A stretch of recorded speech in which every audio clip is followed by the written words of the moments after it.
अगर किसी मरीज को अचानक से हाथ पांव में कमजोरी हो जाए, दिखने में दिक्कत होने लगे, जबान लड़खड़ाहट हो जाए और उसके कुछ ही मिनट्स के बाद वो पेशेंट के सिम्टम्स इंप्रूव कर जाए, तो ये एक बहुत ही बड़ी बीमारी का दस्तक होता है। नमस्कार दोस्तों, मैं doctor Kunal Barauni, senior neurologist.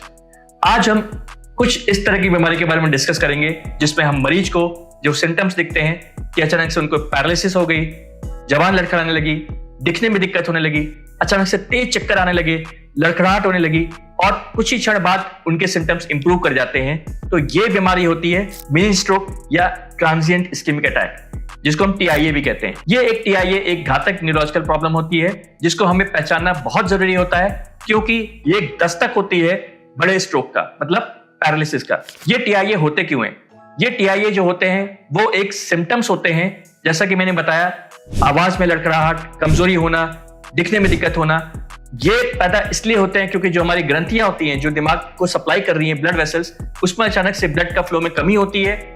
जहां पे वो सप्लाई करती हैं, जब उनकी ब्लड की कमी हो जाती है तो वहां में रुकावट हो जाती है और वहां का ब्रेन का फंक्शन कम काम करता है। यूजुअली हम कहते हैं TIA के सिम्टम्स कुछ मिनट्स, ज्यादातर आधे घंटे से 1 घंटे के बीच में वो इंप्रूव कर जाते हैं, मतलब रिवर्स कर जाते हैं। किसी किसी मरीज को ये सिम्टम्स 24 घंटे तक भी रह जाते हैं।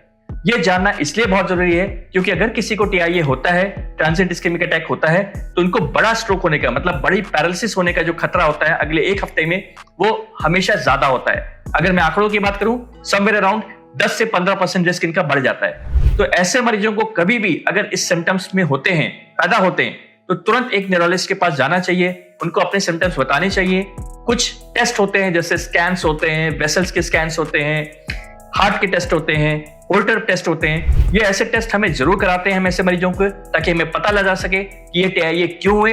और अगर एक बार हम पता लगाते हैं कि ये TIA क्यों हुए, तो हमें सही पे ट्रीटमेंट तुरंत शुरू कर देना चाहिए। क्योंकि जैसे मैंने बताया, अगर हम इसको ट्रीटमेंट डिले करते हैं तो एक बड़े स्ट्रोक होने का, बड़ा लकवा होने का जो खतरा होता है वो अगले 7 से 10 दिन में हमेशा बढ़ जाता है। ऐसे मरीज को तुरंत हम डायग्नोज करते हैं, एडमिट करते हैं, ट्रीट करते हैं, ताकि इस बड़े बीमारी को या बड़े स्ट्रोक होने से बचा जा सके। Thank you.